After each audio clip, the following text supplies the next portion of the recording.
Komisi 10 mengapresiasi upaya Kementerian Pariwisata Ekonomi Kreatif yang sudah mempersiapkan program untuk menggeliatkan pariwisata nasional pasca COVID-19.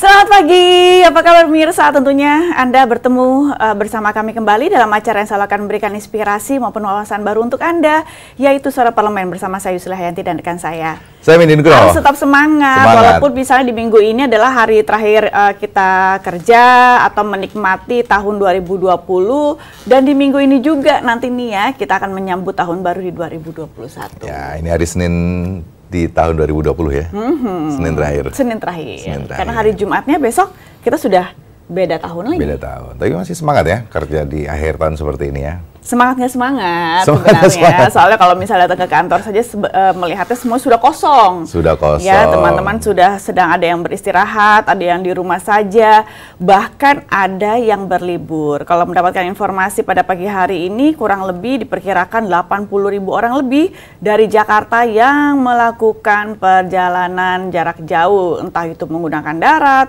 pesawat, kereta api, ataupun juga jalur laut. Tapi efektif nanti sebenarnya kalau bicara masalah kemarin pemerintah sudah menerapkan berbagai kebijakan, misalnya harus swab antigen misalnya, terus di beberapa daerah juga sudah mulai ada yang mau diisolasi katanya gitu ya, harus di karantina jika misalnya dilakukan ada yang reaktif misalnya ini. Tapi tetap banyak loh orang-orang yang harus mudik. Efektif nggak efektif sih, kalaupun misalnya memang pemerintah melakukan antisipasi dengan harus menyertakan swab antigen, itu hanya bentuk antisipasi. Tapi kalau misalnya memang melihat di televisi ya pemirsa ya, siapapun misalnya juga yang sedang melakukan perjalanan darat, kemudian juga ada swab antigen yang dinyatakan reaktif, itu disuruh pulang. Harus pulang lagi, ataupun misalnya balik badan lah bahasanya. Hanya pulang ya? Mobilnya balik lagi, putar balik lagi. Putar balik lagi. Tapi dengan kondisi semua orang sudah melakukan mudik ya, ataupun perjalanan liburan ke berbagai daerah, mungkin yang di Jakarta juga jangan abai juga, tetap melaksanakan protokol kesehatan, walaupun misalnya di mal-mal sekarang sudah mulai ditutup misalnya jam 7 malam misalnya gitu kan ya. Iya, biar nggak terlalu berkerumunan ya. Jauh lebih baik kalaupun misalnya mengantisipasi hal seperti itu. Apapun itu pemirsa, harus tetap kita melaksanakan protokol kesehatan 3M. Wajib ya kita harus laksanakan, mulai dari menjaga jarak, menggunakan masker, begitupun juga mencuci tangan dimanapun kita berada. Ya, dan mengawali pagi ini saya akan berikan dulu 3 berita utama. Yang pertama terkait dengan BAKN DPR RI tinjau persiapan uji klinis vaksinasi COVID-19 di BPOM Bandung. Badan Akuntabilitas Keuangan Negara atau BAKN DPR RI meninjau persiapan BPOM Bandung dalam rangka uji klinis persiapan vaksinasi COVID-19. Berikut berita selengkapnya. Badan Akuntabilitas Keuangan Negara atau BAKN DPR RI meninjau BPOM Bandung. Ditemui dalam kunjungan tersebut, anggota BAKN DPR RI Ahmad Najib Kodratullah mengatakan, sejauh ini persiapan uji klinis dalam rangka persiapan vaksinasi COVID-19 yang akan dilaksanakan awal tahun depan berjalan lancar. Ahmad Najib berharap vaksinasi betul-betul efektif menanggulangi wabah pandemi COVID-19 sehingga kehidupan kembali normal dan perekonomian berjalan seperti semula. Sejauh mana dari sisi akuntabilitas, baik itu anggaran, data, dan sebagainya, sehingga kita bisa optimalkan seluruh rencana ini berjalan dengan baik. Ya. Dan harapan kita tentu juga bahwa vaksinasi ini bisa sangat efektif. Sementara itu, wakil dari Badan Pengawas Obat dan Makanan, Togi Junis Hutajulu mengatakan, saat ini pihaknya sudah melakukan analisis uji klinis sampai dengan fase ketiga. Togi berharap pelaksanaan uji coba klinis ini berjalan lancar sehingga vaksinasi yang dilakukan di awal tahun depan berjalan aman dan bermanfaat bagi masyarakat. Pelaksanaan uji klinik ini tentunya terus kita kawal dari persetujuan protokol. Untuk pelaksanaan uji klinik pun kita evaluasi, kemudian kita kasih persetujuan, baru pelaksanaan uji kliniknya itu berjalan, yang untuk fase 3. Nah ini selanjutnya dalam waktu-waktu dekat ini sebagaimana tadi disampaikan oleh Bio Farma, uji klinik fase 3 ini akan disampaikan laporannya. Dari Bandung, Jawa Barat, Iwan Ihmawan, TVR Parlemen, melaporkan. Anggota BAKN DPR RI Ahmad Najib Kodratullah mengatakan bahwa sejauh ini persiapan uji klinis dalam rangka persiapan vaksinasi COVID-19 yang akan dilaksanakan awal tahun depan berjalan lancar. Ahmad Najib juga berharap bahwa vaksinasi betul-betul efektif untuk penanggulangan wabah pandemi COVID-19 sehingga kehidupan kembali normal dan perekonomian berjalan seperti semula. Sementara itu, Wakil dari Badan Pengawas Obat dan Makanan, Togi Junice Hutahulu, mengatakan bahwa saat ini pihaknya juga sudah melakukan uji klinis sampai dengan fase ketiga. Ya, kalaupun bisa diharapkan bahwa vaksinasi dari COVID-19 ini bisa berjalan dengan lancar di awal di tahun 2021. Semoga saja memang dengan kondisi sampai saat ini uji klinis sudah dilakukan begitu intensif oleh BPOM Republik Indonesia dan setidaknya juga bisa langsung diberikan kepada seluruh lapisan masyarakat Indonesia, terutama memang yang akan dikedepankan ataupun diprioritaskan terlebih dahulu adalah tenaga kesehatan ataupun tenaga medis. Ya, di awal tahun 2021 ya, tahun depan ya, mudah-mudahan bisa berjalan dengan baik dan bisa berkehidupan normal kembali ya. Amin. Amin. Kemudian di berita kedua terkait dengan KBM, di pesantren harus terapkan protokol kesehatan. Komisi 8 DPR RI mendesak pihak pengelola pesantren menerapkan protokol kesehatan secara ketat selama kegiatan belajar mengajar dengan tatap muka dilaksanakan, dan jangan sampai tugas mulia pondok pesantren sebagai lembaga pendidikan dan pembinaan akhlak generasi muda justru menjadi klaster baru penyebaran COVID-19 yang dapat mengancam keselamatan para peserta didik. Berikut berita selengkapnya. Komisi 8 DPR RI mendesak pihak pengelola pesantren menerapkan protokol kesehatan secara ketat selama kegiatan belajar mengajar tatap muka dilaksanakan. Ditemui saat kunjungan kerja reses Komisi 8 DPR RI di Pondok Pesantren Riyadus Solihin, Kabupaten Pandeglang baru-baru ini, Ketua Komisi 8 DPR RI Yandri Susanto menyampaikan, KBM di lingkungan pesantren boleh dilaksanakan dengan syarat seluruh siswa dan tenaga pengajar tetap menjaga jarak dan menerapkan seluruh protokol kesehatan yang ditetapkan pemerintah. Ingin memastikan bahwa proses belajar mengajar di tengah pandemi COVID-19 itu taat dan patuh dengan protokol kesehatan. Artinya ada jaga jarak, pakai masker, kemudian Komisi 8 DPR RI Yandri Susanto meminta seluruh pengurus pondok pesantren di Kabupaten Pandeglang secara disiplin menerapkan protokol kesehatan COVID-19 di lingkungan pesantren. Menurutnya bahwa KBM di lingkungan pesantren boleh dilaksanakan dengan syarat seluruh siswa dan tenaga pengajar tetap menjaga jarak, melakukan pemeriksaan kesehatan rutin, menggunakan masker, dan menerapkan seluruh protokol kesehatan yang ditetapkan oleh pemerintah. Dan Diah Pitaloka menyampaikan juga bahwa kehadiran fisik dalam proses belajar mengajar di pondok pesantren harus dilakukan secara efektif dan efisien. Dan begitu pun juga harus diperhatikan bagaimana dengan kondisi kebersihan dari ruangan yang memang digunakan untuk kegiatan belajar mengajar.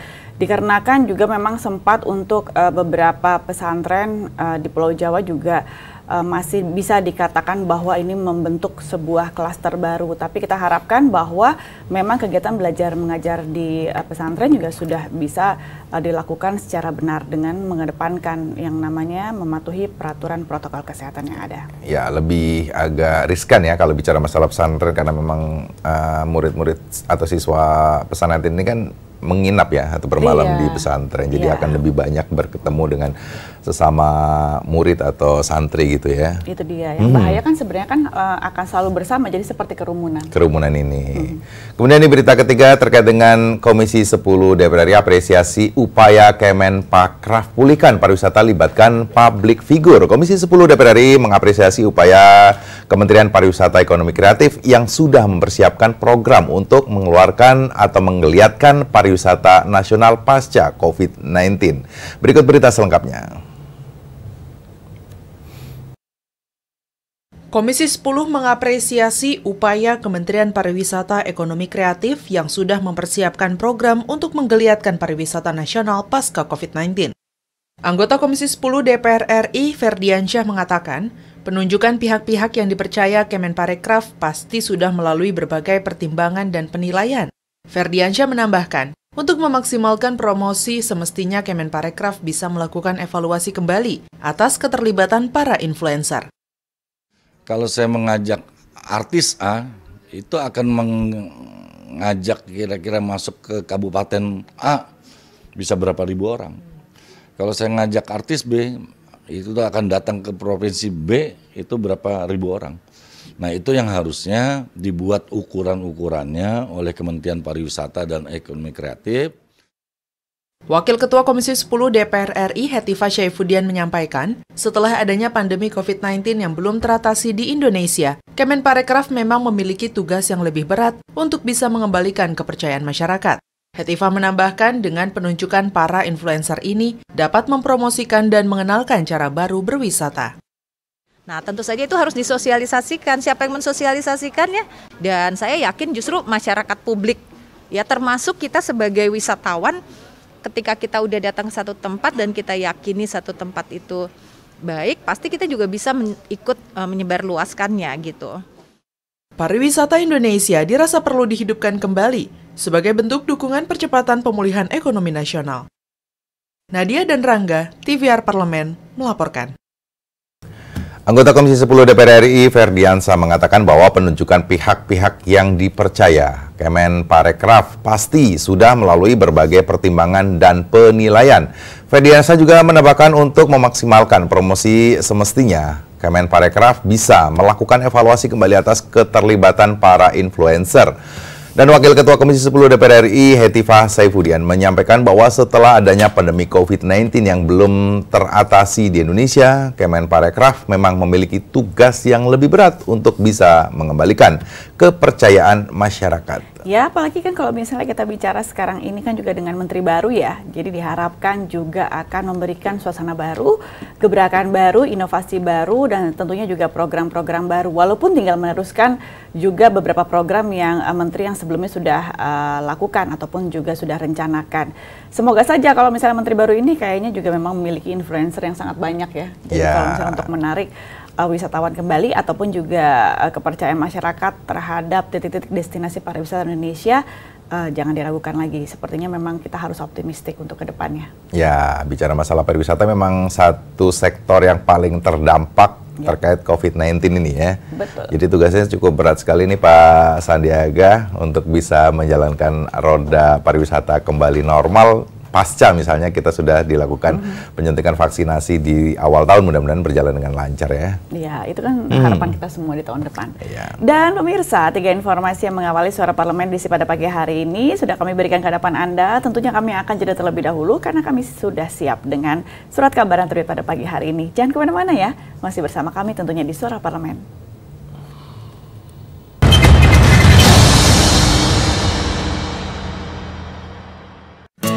Indonesia siap memasuki tatanan hidup baru di tengah pandemi corona. Apa kita sudah paham persiapan dan protokol kesehatan yang harus dilakukan di lingkungan kerja?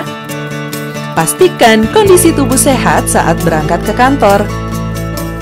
Gunakan masker. Membawa perlengkapan makan sendiri.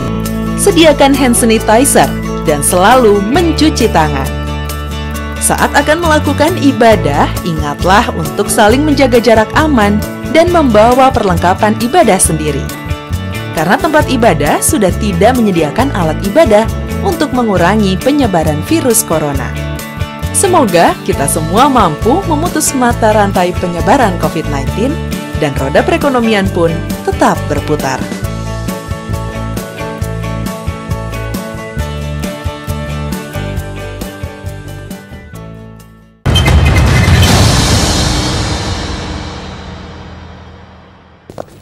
Masuk di penghujung tahun pemirsa, tahun 2020 ini juga sangat memprihatinkan sekali. Kalau misalnya juga saya melihat secara pribadi orang-orang terdekat saya saja sudah beberapa yang terpapar virus COVID-19 yang dinyatakan positif.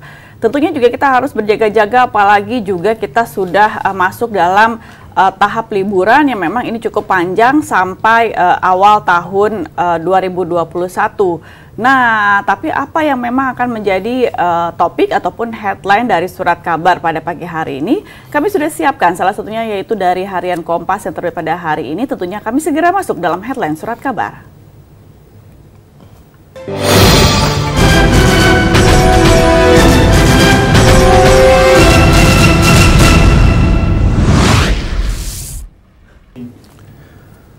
Di Koran Kompas pada pagi hari ini, terus cegah kerumunan perayaan Tahun Baru. Pemerintah kembali menghimbau masyarakat untuk mengurangi aktivitas menjelang Tahun Baru 2021.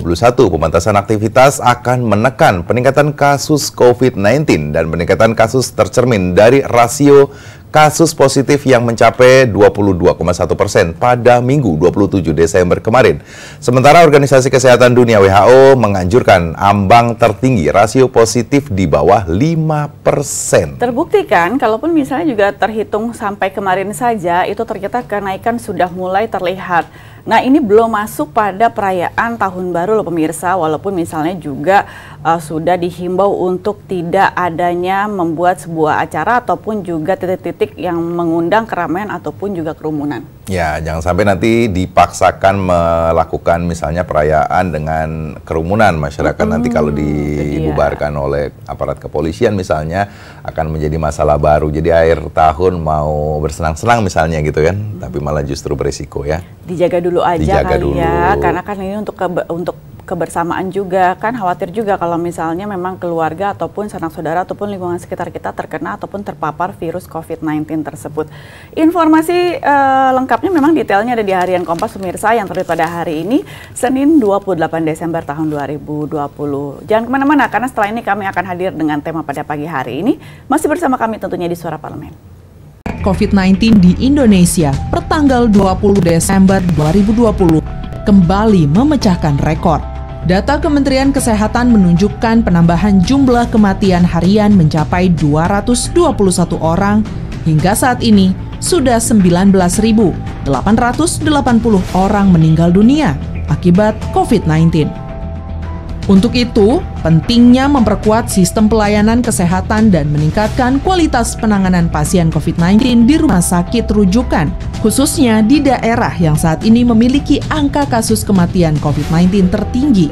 Pemerintah harus jadikan ini sebagai peringatan bahwa pandemi COVID-19 semakin mengkhawatirkan dan diharapkan ada kebijakan tegas dari pemerintah pusat maupun Pemda untuk kembali memperketat aktivitas masyarakat guna menekan pertumbuhan kasus positif COVID-19.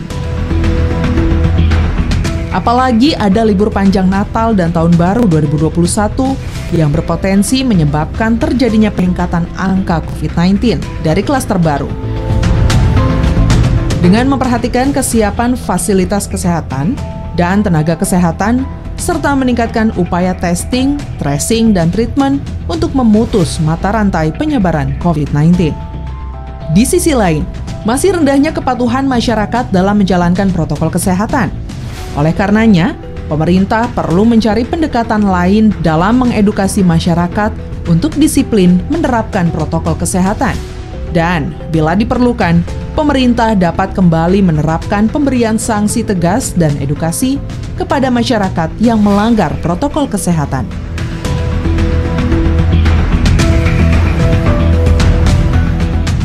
Untuk itu, Kepolisian Republik Indonesia harusnya tidak memberikan izin kepada masyarakat yang akan menyelenggarakan kegiatan dengan melibatkan banyak orang guna menghindari terjadinya penyebaran virus akibat kerumunan massa. Pentingnya pengawasan terhadap masyarakat dalam menerapkan protokol kesehatan terutama di ruang publik. DPR menghimbau kepada masyarakat untuk meningkatkan imunitas, menghindari tempat-tempat kerumunan massa, dan secara disiplin menerapkan protokol kesehatan COVID-19 saat beraktivitas di dalam maupun di luar rumah.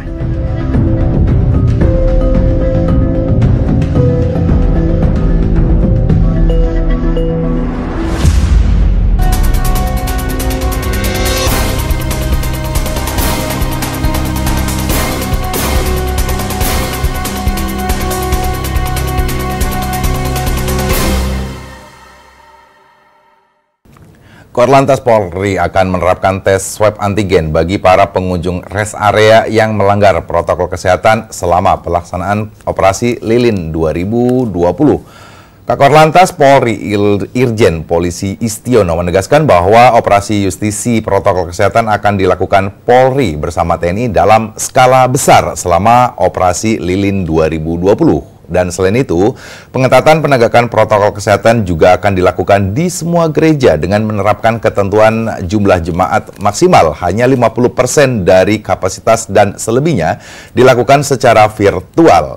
Istiono menambahkan bahwa tidak boleh mendirikan tenda di luar gereja dan hal ini berlaku di semua wilayah, tidak terkecuali wilayah yang mayoritas umat Kristiani.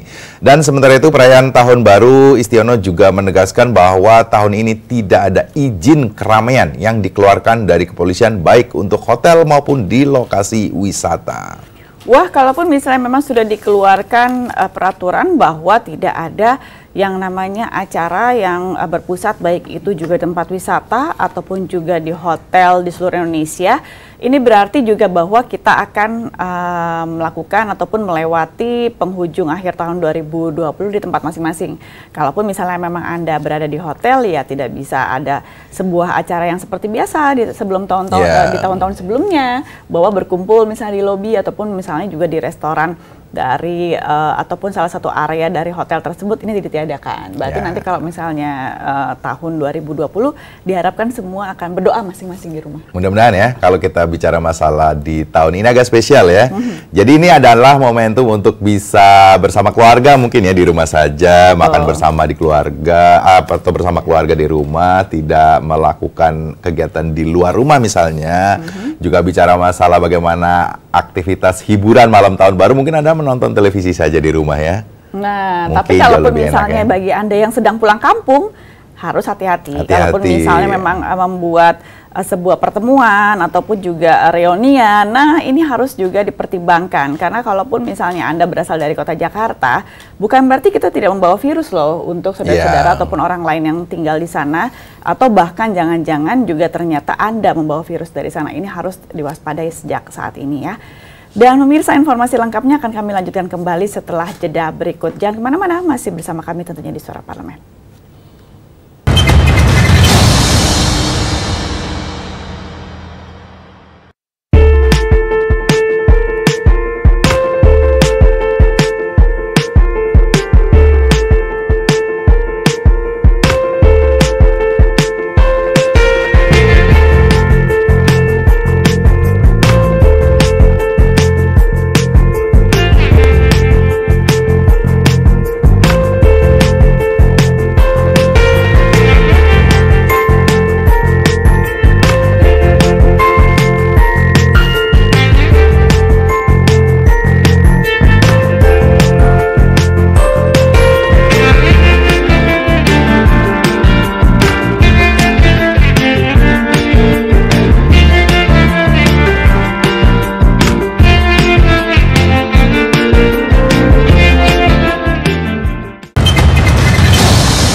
Anggota Komisi 5 DPR RI Novita Wijayanti mengatakan bahwa hal ini penting untuk mencegah penyebaran COVID-19 yang belakangan terus meningkat. Novita Wijayanti menambahkan bahwa alangkah baiknya masyarakat untuk tidak keluar rumah atau menghabiskan waktu liburan Natal dan Tahun Baru di rumah saja. Ia meminta pemerintah terus menguatkan sosialisasi disiplin protokol kesehatan COVID-19 untuk mencegah terjadinya keramaian masyarakat di lokasi tertentu jelang hari atau perayaan Nataru. Ya, jadi kalaupun misalnya juga untuk menghabiskan akhir tahun di rumah saja, ini merupakan salah satu cara yang bijak yang kita ambil pemirsa untuk tetap menjaga tidak makin meluasnya paparan penularan virus COVID-19 di Indonesia. Kalaupun misalnya Anda berada di luar rumah ataupun sedang melakukan perjalanan jarak jauh, hati-hati di saat memang Anda ingin kembali ke rumah, itu disarankan memang akan melakukan kembali swab antigen ataupun swab PCR, tentunya juga dengan mengikuti beberapa langkah ataupun peraturan yang sudah dibuat. Dan pemirsa, kini giliran kami akan mengupdate COVID-19. Ini dikutip dari laman BNPB, inacovid19.com. Akan kami berikan juga di layar kaca Anda. Melihat sampai saat ini pemirsa, ternyata kasus terkonfirmasi yang positif COVID-19 ini sudah menembus lebih dari 700.000 orang, yakni 713.365 orang. Begitupun juga untuk angka kesembuhan, ini adalah jumlah sembuh akumulatif sampai saat ini pasien COVID-19 sejumlah 583.676 orang. Peningkatan juga terjadi pada korban meninggal dunia, yaitu sampai saat ini tercatat 21.237 orang. Itu berarti tetaplah kita selalu berwaspada pemirsa, jaga diri terlebih dahulu mulai dari diri sendiri, karena dengan menjaga diri sendiri berarti kita juga menjaga keluarga, begitupun juga menjaga lingkungan sekitar kita. Dengan demikian Suara Parlemen edisi pada pagi hari ini telah usai. Saya Yusrayanti, saya Nini Nugroho. Tentunya bersama rekan-rekan kami yang bertugas pada pagi hari ini mengucapkan terima kasih atas perhatian Anda dan sampai jumpa.